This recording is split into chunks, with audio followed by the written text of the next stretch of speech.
For those of you that are not aware, Blizzard just nerfed boosting. Not just nerfed, they absolutely nuked it and annihilated it. There is no more boosting. The entire boosting scene is dead.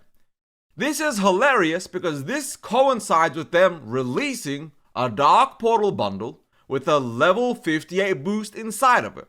So effectively, as a player, when you log on now, the only way to level is pay Blizzard for a boost or level by hand. Now, realistically, the only option should be to level by hand. But the fact that they banned boosting now and not during Anniversary's entire lifespan, but only when they release the TBC boost, is kinda hilarious. Now, again, I know all the comments and conversation I'm gonna have. How dare Blizzard tell me how to play? How dare you tell me how to play? We're not all content creators. We all can't all level by hand. I have a family. I have 14 wives, 700 children, 6 jobs. I get it. I understand the whole conversation. You have a real life. You don't have the time to level. So you like to swipe for gold or farm gold on one character you hand leveled and then pay for a boost on your ults. I get the entire conversation. I don't think there's anything wrong with that at all. I completely get it. But across the board, it is somewhat problematic that the boosting changes, the boosting ban only happens now. So for those of you that aren't aware, Blizzard did a full-blown analysis, a full-blown breakdown of all the ban, all the changes happening, what exactly you can expect from it. And it's kind of curious that the entire leveling scene is now up in arms about it. It's not just one person or one group of people. Effectively, every single person is really mad. Now, if you look at the screen, you can see this build of the game will, 1, if you're grouped and a mob dies and is grey to anyone in the group, you will only receive 10% of the XP of the original XP from the mob. So if a mob was to give 500 XP in a full 5-person group, and the booster is level 70, and you are level, let's just use RFC as an example, and the mob gives 400 XP, which is much higher than it really would give, or whatever. You are now getting 40 XP per kill.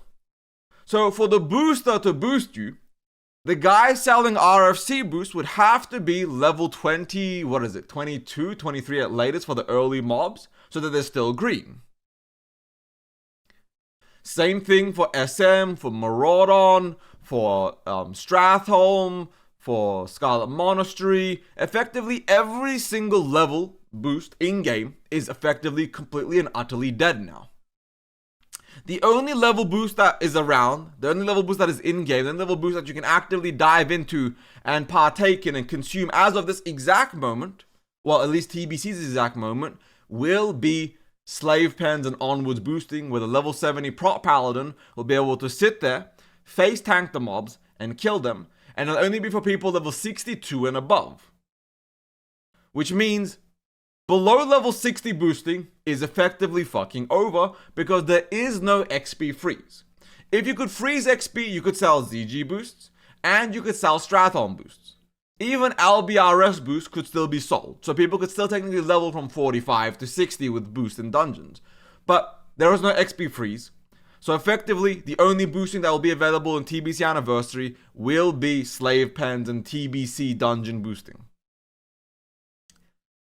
On top of that, now mobs are also becoming immune to CC. So level 62 and above, or level 60 and above dungeon grinding, will effectively mean that if you're not a prot paladin and like you're CCing mobs that are grey or like whatever, like all that stuff, you're gonna get stunned. Stun locked to oblivion and die. So even in TBC, you can't boost. Because below TBC, level 60 and below, I was just in RFC. I pulled like 30 mobs, no damage. It was like 15. It wasn't 30, why I exaggerate. It was 15 mobs. I took damage, but I didn't, like, there was no stun locking happening. But then again, that was simply just, in this context, RFC. If you go to higher level dungeons, if you start chain CCing mobs and doing all that stuff, you will get stun locked and obliterated. So the entire argument of people going, well, at least I can boost from level 62 to 70, that's dead as well. There is zero boosting in the game. Period of the story. You can't boost at all. The entire boosting scene is dead. You have to hand level. So if you were reliant as a mage or a paladin or whatever to CC, just pull a shit ton of mobs or whatever, you're just gonna start getting your shit clapped in. Now, last time this happened in TBC, people were actually really happy. People weren't mad at all. The idea that people were mad is kind of like a fallacy because people weren't mad. People were rather happy. And this time around, people are mad because the culture has shifted quite a lot since the game happened, since TBC. Original TBC or 2021 TBC in this context, people were so sick of the boosting meta that the changes were welcomed drastically. But the culture has shifted so rapidly right now that if you look at the player culture and how people play and partake in the game, they're effectively now more upset and frustrated because of how prevalent boosting is. When I was leveling my shaman, I genuinely struggled to find dungeon groups. Now that was the time frame that I played in. It wasn't every single time frame. I'm sure if I played at peak hours, at the peak time of where every single other person was playing, I would have been able to find a dungeon easily.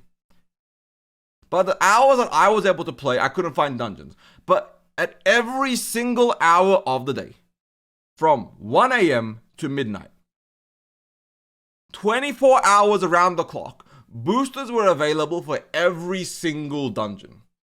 I ran a total of 4 regular dungeons from 13 to 60. But boosts were available 24/7. And a lot of people were swiping and boosting because it was easy and accessible. People were playing from, they were working from home or they had the laptop in the office and they were just boosting while they were doing their real life job. Because every 15, 10, 5 minutes, you would walk out the instance and walk back in. And that culture is a net negative. Now again, I'm not telling people how to play. I know a lot of people, if the option came down to it was hand level or don't play the game, a lot of people are going to make the option to have one character and never level an alt. Simply put, as is. So, in my opinion, I think the boosting changes are good, but it does showcase how the player base and the culture has completely changed.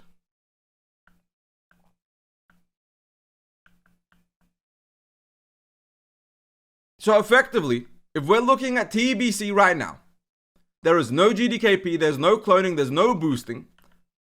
A lot of things that people in the community have come to love, or maybe it's just a very, very vocal minority that have come to love, are all gone and removed from the game. As you guys can see on screen, from permastun to CC immunity to less XP, the entire boosting scene from beginning to end is done. Now, I've seen people on both sides of the spectrum be both very happy about this and very negative about this. I've seen people be so upset saying, I'm not playing TBC, they've betrayed the game, they've changed things, I'm not interested, I don't care. I've also seen people say, I love these changes, I love all these things they've done, they're doing a great job, W devs. Let me know in the comments down below, I'm actually very curious. Are you for these changes or are you against these changes? I'm not sure how the community is feeling about this. I'm not sure if people are upset about it or happy about it. Because in my opinion, I think the lack of GDKP, the no cloning is kind of dumb, and no boosting is a good change. I think people should play the game how it was intended to be played, but I don't think people actually want to play the game the way it was intended to be played. Because if that was the case, people would be hand leveling as is in TBC right now. But regardless, I think it's a positive change, and I think it's good overall for the health and the community and the spirit of the game. I just don't think it really matters in the grand scheme of things. But hey, thank you all for watching. If you like this video, like and subscribe. If you hate this video, dislike and subscribe. We don't half-ass our hatred on this channel. We full-ass our hatred. Thank you all for watching. Ebonheart out. Peace.